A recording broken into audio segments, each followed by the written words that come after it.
पुणात्मा परमात्मा कहते हैं, यो सौदा फिर नाही रे संतो, ये सौदा फिर नाही, यो सौदा फिर नाही रे संतो, यो सौदा फिर नाही।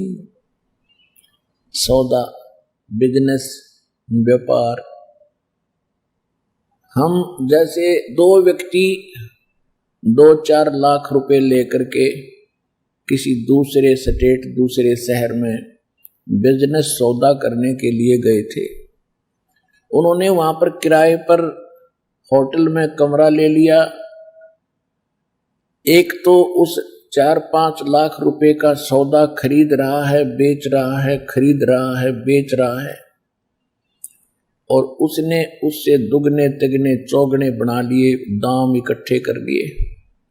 यानी सौदा जिस उद्देश्य के लिए गया था वो पूंजी लेकर उसकी कई गुना बढ़ा ली।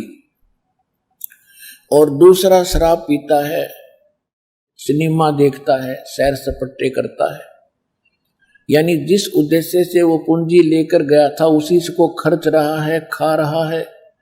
अंत में वो पूंजी रहित हो जाता है, उसके पास खाने को भी पैसे नहीं बचते हैं, तो होटल का मालिक भी उसको कमरे से बाहर फेंक देता है। इसी प्रकार मनुष्य जीवन प्राप्त प्राणी जो श्वास रूपी पूंजी लेकर के आप यहां आए हो, इस मनुष्य जीवन के श्वास रूपी पूंजी का आपने लाभ उठाना था, भक्ति करनी थी, मंत्र का जाप करना था। और जो ये नहीं करते वो उस लुटे पिटे व्यापारी की तरह अंत में अपना सर्वनाश, सर्व कुछ गंवाकर और वापस आते हैं कहां पर? अपने मूल स्थान पर, अपने घर पर। वहां वो निर्धन हो जाता है, फिर मजदूरी करता है, उसके बच्चे भी मजदूरी करते हैं, और जो अपना उद्देश्य पूरा करके आता है वो सेठ और साहूकार कहलाता है। इसी प्रकार परमात्मा हमें याद दिलाते हैं कि आप श्वास रूपी पूंजी लेकर आए हो, मनुष्य जीवन आपको प्राप्त हुआ है। जो इसका ठीक से लाभ नहीं उठा रहे हैं तो वो उस हारे हुए व्यापारी की तरह अपना जीवन नाश करके जाएंगे। तो परमात्मा ने इसलिए कलयुग का ये समय चुना था कि इस समय पूरे पृथ्वी पर, पूरे विश्व में कबीर परमेश्वर की उपासना होगी। पूरा विश्व हाहाकार, पूरे विश्व में हाहाकार मच रही है, ना लाज रही ना शर्म रही। एक माया माया दिखाई देती है, और इस माया से जीव सपने में भी सुखी नहीं हो सकता। ये भूल है इस प्राणी के। हमने देखा है, हमारे दादे परदादे छोटी छोटी झोंपड़ियां में रहा करते थे, कच्चे मकान बनाया करते थे, कोई हाहाकार नहीं थी, इस माया की इतनी दौड़ नहीं थी। बढ़िया भोजन खाते थे, अच्छी भैंस गाय रखते थे, शांति से रहते थे, ना कोई किसी के साथ द्वेष था, ना राग था, ना बेईमानना था, बड़ा शांति से उनका चेहरा इतना अच्छा रहता था। आप किसी ने देख ले, जब किसी के चेहरे पर रोना को, सब ने एक माया माया दिखाई दी है। अब दुख हो गए, जैसे किसी संत के पास ये जाते हैं, वहां उनको कोई सहारा मिलता नहीं, 5, 4, 10 वर्ष श्रद्धालु उसके चिपके रहते हैं, लाभ कोई होता नहीं। फिर टेंशन को समाप्त करने का के तरीका अपनाओ, अपने आप गुट्टी लाने लग जाएंगे। भाई टेंशन हो रही है, सिगरेट पी ली, बोला अब यहाँ आते हैं, भाई हम नाम देते हैं बीड़ी शराब मांस तम्बाकू, आपने कभी छूना नहीं है, नाम ले जाता है। फिर कहे जी मेरा तो नाम खंड हो गया। भाई नाम खंड क्यों होया? बीड़ी पी ली। अरे बीड़ी क्यों पी ली? अब टेंशन हो गई थी। अच्छा, इस टेंशन की मेडिसिन तूने बीड़ी ये पाई है, नालायक कहीं का। अब परमात्मा की भक्ति से या टेंशन मिटेगी? शराब पी ली, मान ले टेंशन मिट गई, क्या की मिट गई? 100 रुपये तो खर्च हुए, और घर लड़ाई हुई, 1-2 घंटे पढ़ कर बेहोश होकर पड़ गया, उठ दे फिर वह टेंशन नहीं होगी। नो उस शराब ने क्या टेंशन खत्म कर दी? टेंशन तो परमात्मा खत्म करेगा। जिस कारण से टेंशन है उस काम ने पूरा कर देगा, तेरा टेंशन खत्म हुई। तो मालिक बनाया बीमारी कट नहीं सकती। तो ये नकली संतों से भी नहीं हो सकता। दुख धुंध उपादम जीव बंधे, समर्थ की नहीं उपासा है। ये नेमी धर्मी धर्म धाम फेरे कर, साध संगत को हासा है। क्या बताते हैं कि दुख धुंध उपाद में जीव बंधे, समर्थ की नहीं उपासा है, यानी समर्थ भगवान की, सर्वशक्तिमान की ये पूजा नहीं कर रहे, इसलिए ये साधना करते हुए भी दुखी ही रहते हैं, क्योंकि किए हुए कर्म का फल ही आपको प्राप्त होता है। और जब आप पूर्ण परमात्मा कबीर जी की शरण में आ जाओगे, फिर आपके पाप कर्म प्रारब्ध के आपको भोगने नहीं पड़ेंगे। पुण्यात्माओं, अभी तक हमें ये तत्व ज्ञान प्राप्त हुआ नहीं, और लोकवेद के आधार से हमने एक के बात सुन रखी थी कि जिसे कर्म करेगा वो भोगने पड़ेंगे। और ये एक की नहीं, अभी तक सभी की यही थ्योरी थी, सभी की यही अपना अनुभव सोच था। और जो वेदों के ज्ञाता, वेदों के ठेकेदार समझे थे अपने आप को कि हमने वेदों को समझा है, पढ़ा है, उनका भी यही अज्ञान आधार था कि परमात्मा पाप नाश नहीं करता। पुण्यात्मा, पुण्य से सुख होता है और पाप से दुख होता है। हम परमात्मा की साधना किस उद्देश्य से करते हैं? प्रथम उद्देश्य यह होता है कि हमारा यहां से जन्म और मृत्यु का यो रोग कटे। जब तक हमें यह मालूम नहीं था कि जन्म और मृत्यु समाप्त भी हो सकती है, तब तक हमारा उद्देश्य था कि हम स्वर्ग चले जाएं। दूसरा उद्देश्य ये था कि हे भगवान, हमारा परिवार सुखी रहे, हमारा शरीर सुखी रहे, स्वस्थ रहे, हमारे ऊपर कोई आपदा ना आवे। सभी इसी उद्देश्य से परमात्मा की भक्ति करते हैं। और साधना करते करते भी आपत्तियां ज्यों की त्यों आती हैं।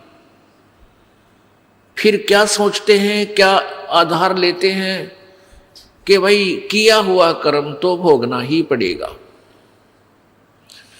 जो प्रारब्ध में लिखा गया है वो तो भोगना ही पड़ेगा, उसका कोई विकल्प नहीं है। जैसे चाहे लाख टन सूखा घास पड़ा हो, उसमें एक माचिस की सीख बाल जगा कर उसमें ला दे, सारे का फूक कर ढेर राख कर देगी। इतने बड़े ढेर की थोड़ी सी राख हो जाएगी, फिर चलेगी हवा, इधर उधर उसने फेंक फेंक कर उस स्थान को भी साफ कर देगी। तो ऐसे ही हमारे युगों युगों के पाप इकट्ठे हुए पड़े हैं। परमात्मा कबीर जी का सच्चा नाम पूर्ण संत से जब आपको प्राप्त होगा, तभी ये काम करेगा और फिर आपके पापों को सहा कर दिया जाएगा। यजुर्वेद अध्याय नंबर 5 के मंत्र नंबर 32 में है, उसी कसी कबीर अंगारी हसी बंभारी हसी और सवर ज्योति रितधामा हसी। अंगारी का अर्थ होता अग माने पाप, अरि माने शत्रु, पापों का दुश्मन, पापों का नाश करने वाला कौन है? कबीर। हम उसको कबीर बोल देते हैं, वेदों में कबीर लिखा, कबीर। कबीर अंगारी हसी बंभारी हसी, बंभारी माने बंधनों का शत्रु, बंभर माने बंधन, ये कर्म के बंधन जो आप बंधे हुए हो, और अरि माने शत्रु। वेदों में बंभारी कहा है, हम उसे बंदी छोड़ बोलते हैं। केवल भाषा का अंतर है, महिमा ज्यों की त्यों। फिर कहाँ जाते हैं? संतों के पास, क्योंकि सभी को ये पता है कि साधु संतों के पास भगवान की जड़ी होती है, वो परमात्मा से लाभ प्राप्त करने की विधि जानते हैं, तो वहां जाते हैं। तो जिस भी संत के पास जाते हैं वो संत जाते ही उसकी सुनकर सारी कहानी उसको जंतर मंतर बताता है, ऐसे कर ले, ऐसे कर ले, ये प्रसाद बांट दे, फलाना काम कर दे, 5 लत्ते धर दे। जब 2-4 बार वो धक्के खा लेता है और वो कहता है कि जी मुझे कोई लाभ नहीं हो रहा, फिर कहता भाई बेटा ये तो तेरे प्रारब्ध में लिखा हुआ कर्म है, तो तुझे भोगना ही पड़ेगा। फिर क्या कथा सुनाते हैं कि भाई देखो भगवान विष्णु जी को श्राप लगा था, नारद जी का श्राप बस श्री रामचंद्र रूप में जन्म लिया राजा दशरथ के घर पे, और रामचंद्र रूप में श्री रामचंद्र जी ने अर्थात विष्णु जी ने सुग्रीव के भाई बाली को मारा था धोखा देकर, उसका भी बदला देना पड़ा, उसका भी कर्म भोगना पड़ा श्री कृष्ण रूप में। श्री कृष्ण रूप में जब विष्णु जी का जन्म था उस समय एक शिकारी ने उनके पैर में तीर मार के उनका वध किया, तो भाई किया हुआ कर्म तो भोगना ही पड़ेगा। अब इतनी कहानी कथा सुनकर वो बेचारा भोला दुखी व्यक्ति चुप हो जाता है। जब भाई बारे भगवाना ने भी दुख भोगना पड़ा तो हम कौन से खेत की मूली है।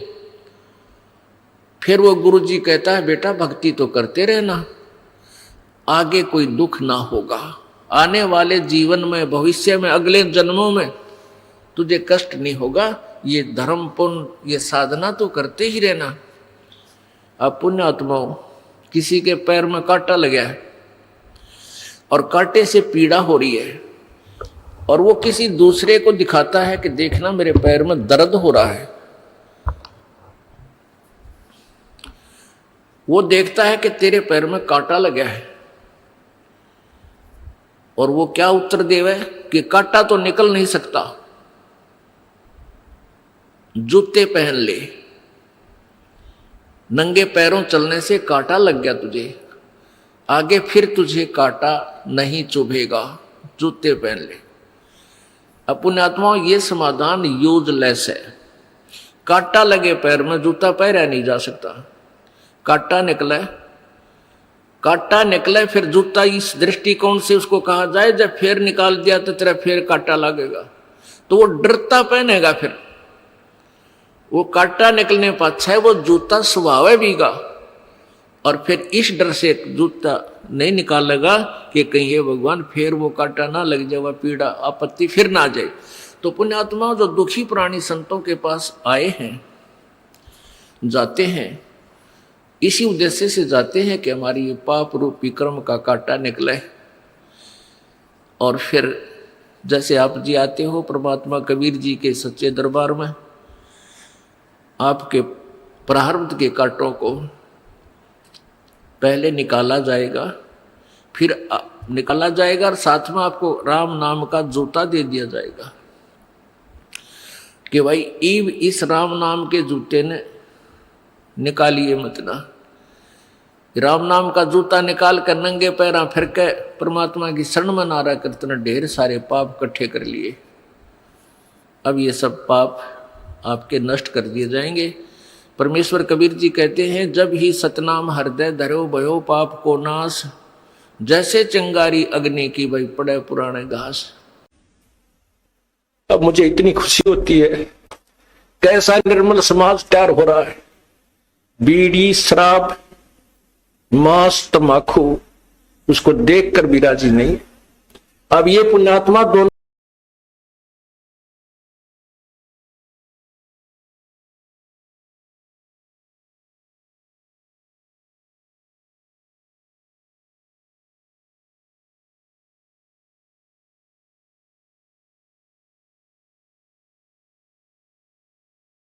ये पोजीशन पे आइए, पीछे खड़े होइए। आ गए। बहुत ही सुंदर वीडियो है दोस्तों, पूरे लास्ट तक आप देखिएगा, बहुत मजा आने वाला है। हाँ आप आएंगे। गणेश जी मेरे बगल में आइए। हाँ एक सेकेंड, पैनिंग में आ जाते हैं ना आप। वीडियो को देख कर प्लीज लाइक कमेंट कर दीजिएगा दोस्तों। तो गले का ज्वेलरी नहीं दिखेगा बस।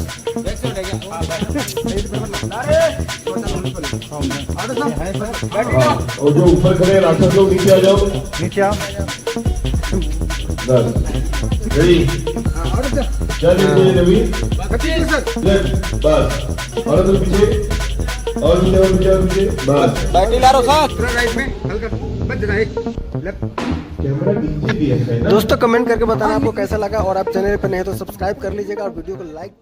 सभी के सामने नृत्य नहीं कर सकता, तरह हटा दीजिएगा, प्रकार लगा दीजिएगा। Rolling and action.